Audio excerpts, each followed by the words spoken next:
Wide accounting machine is too expensive, leaving IBM with no product to challenge competitors. In the US, IBM machines are popular, but use vacuum tubes and aging technology. Transistors are the next big thing. IBM tells its engineers it's time to change. Systems must be solid state in 58. But there are risks. IBM earns enormous profits from punch card customers who may not want to convert. Customers will need training to program using a computer. They may not adapt. Despite this, the decision is made to pursue a cost-effective new computer system, one that incorporates many of the ideas from the never-produced worldwide accounting machine, the 1401.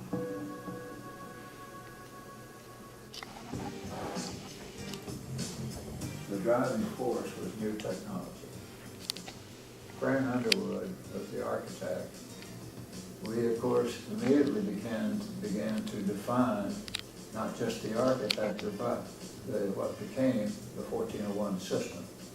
The 1401 design team commits to 4 targets. We began to define what functions do we need. The 1401 will be a stored program computer with 3 basic parts: a central processor, a fast, high-quality printer, and a card reader and punch for input-output. What cost and price do we need? The basic system must lease for $2,500 per month, a typical price point for punch card equipment, but unheard of for a stored program computer. We also focused on simplicity. Most of the industry has no experience with computers.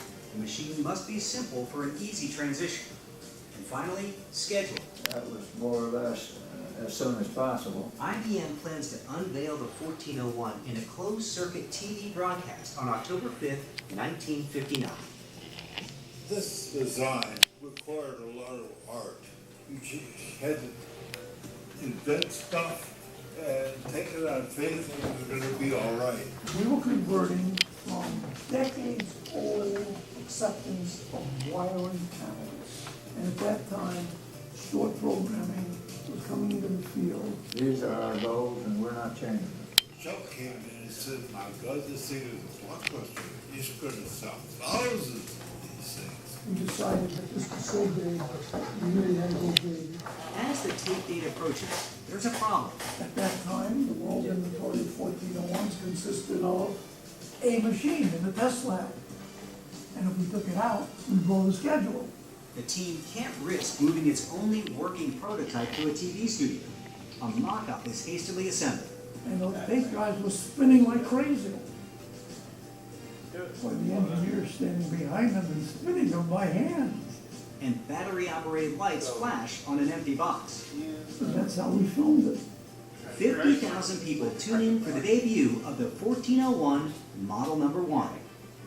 Model Number 2 is unveiled at Hanover Fair in Germany and demonstrated on a cross-country tour of Europe. It's a major success. 3,000 orders pour in the first month. Big customers like Time Life modernize, replacing millions of punch cards with magnetic tape accessed through a 1401. For the first time, smaller businesses can afford computers. The 1401 is a smash hit across hundreds of industries and applications. Newsreels explain the very idea of computing to the general public. In 1964, the whole world watches as the 1401 RAMAC churns out scores at the Winter Olympics. Sales and lease agreements pour in. The 1401 is the first computer to exceed 10,000 units.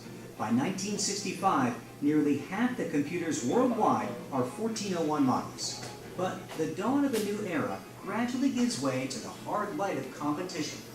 Other companies pounce with clones and upgrades.